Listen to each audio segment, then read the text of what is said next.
بسم اللہ الرحمن الرحیم۔ اقامت دین کا مطلب۔ اقامت دین کے فرض و واجب ہونے کی دلیلیں پیش کرنے سے پہلے ضروری ہے کہ اس کا مطلب اور مفہوم واضح کر دیا جائے۔ اقامت دین میں دین سے مراد وہ دین حق ہے جسے اللہ رب العالمین اپنے تمام انبیاء کے ذریعے مختلف زمانوں اور مختلف ملکوں میں بھیجتا رہا ہے، اور جسے آخری اور مکمل صورت میں تمام انسانوں کی ہدایت کے لیے آخری نبی حضرت محمد صلی اللہ علیہ وسلم کے ذریعے نازل فرمایا، اور جو اب دنیا میں ایک ہی مستند، محفوظ اور عند اللہ مقبول دین ہے، اور جس کا نام اسلام ہے۔ یہ دین انسان کے ظاہر و باطن اور اس کی زندگی کے تمام انفرادی و اجتماعی گوشوں کو محیط ہے۔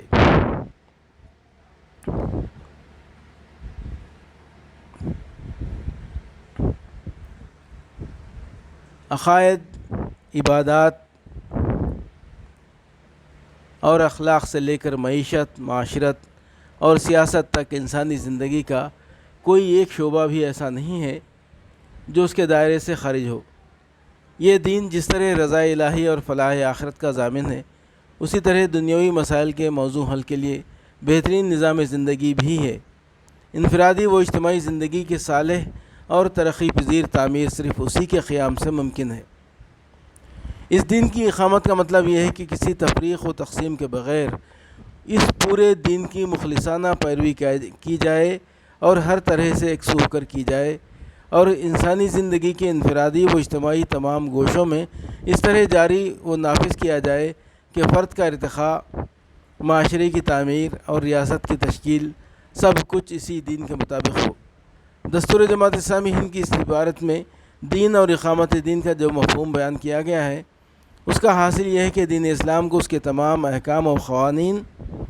اور اس کی تمام تعلیمات و ہدایات کے ساتھ پوری انسانی زندگی کا دین بنایا جائے۔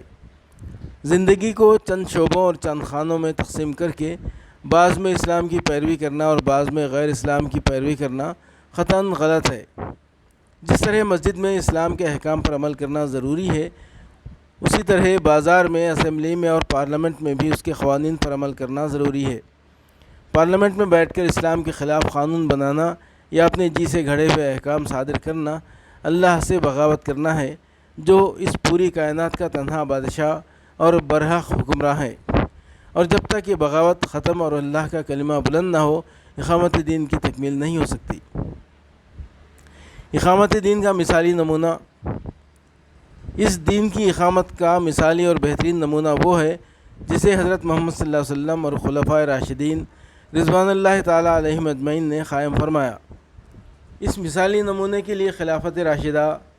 وہ خلافت علی منہاج النبوہ، نبی صلی اللہ علیہ وسلم کی اسوہ حسنہ کے مطابق خلافت،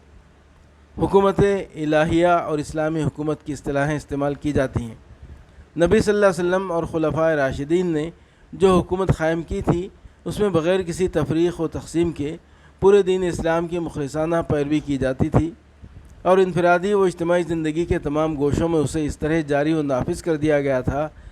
کہ فرد کا ارتقاء، معاشرے کی تعمیر اور ریاست کی تشکیل ٹھیک اسی دین کے مطابق تھی۔